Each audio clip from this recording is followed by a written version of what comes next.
G'day guys, welcome back to another mod overhaul video here, and today we're going to be looking at Grand Admiral Thrawn.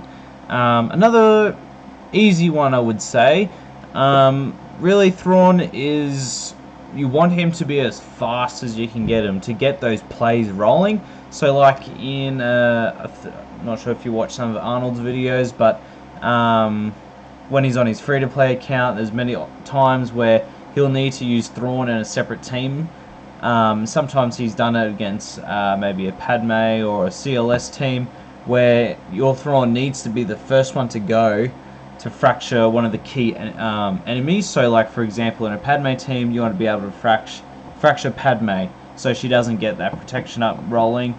And maybe when you're going against CLS, especially when you have Thrawn in the leadership, they get turn meter whenever they resist a detrimental effect. So when Han and Chewie are going to town resisting maybe debuffs, you're getting turn meter, and when Thrawn eventually goes, you want to be able to fracture CLS. So in those situations where you want a really fast Thrawn to get out there, place the fracture down so you can have control over your team, that's where you want your Thrawn to be. So you want to try and obviously aim as high as you can go. You can't go wrong with a speed set and a health set here. There isn't any particular stat call outs in Thrawn's kit except maybe protection. So just like there's a bit of protection recovery in his leadership here, and heaps of turn meter gain, speed alterations and whatnot when people are fractured. Tenacity, there's a few things here that work well with Thrawn, but the main focus once you want to be is obviously speed. So yeah, like if you can fit protection as your like triangle and circle, they might be better than what I've got. So like maybe if I had a protection here, so this one might be better. I'm just using this one because of the speed here, and crit damage really doesn't matter. He does hit a little bit harder, but Thrawn isn't really about damage. You want him to survive, control the battle in the background. He's a support character for a reason. He isn't an attacking character. He does hit pretty hard though. This is here again just for the speed. If I had a protection one like this or like this, maybe I could swap them around. It might benefit my Thrawn a lot better.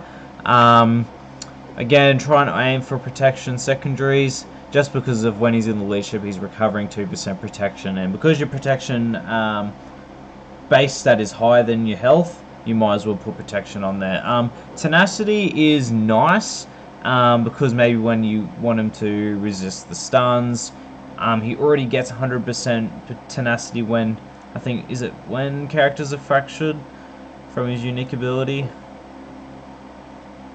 Yeah, okay, so he has 100% tenacity when enemies are fractured. So he's going to be pretty tenacious when people are fractured. Adding that extra 35% is nice, but it's not necessary. You can have protection there for more survivability. But really, guys, the main focus should be on speed. I've got him around, I think, 322. It's pretty fast. That's a fast Thrawn.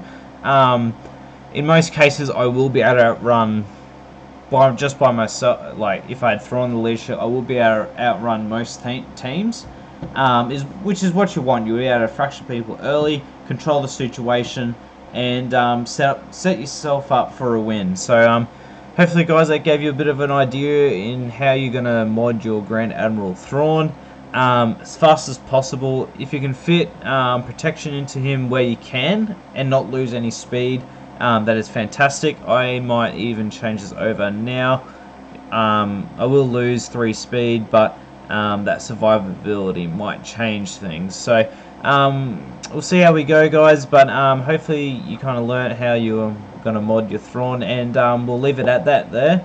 I'll see you on my next video. No worries, guys.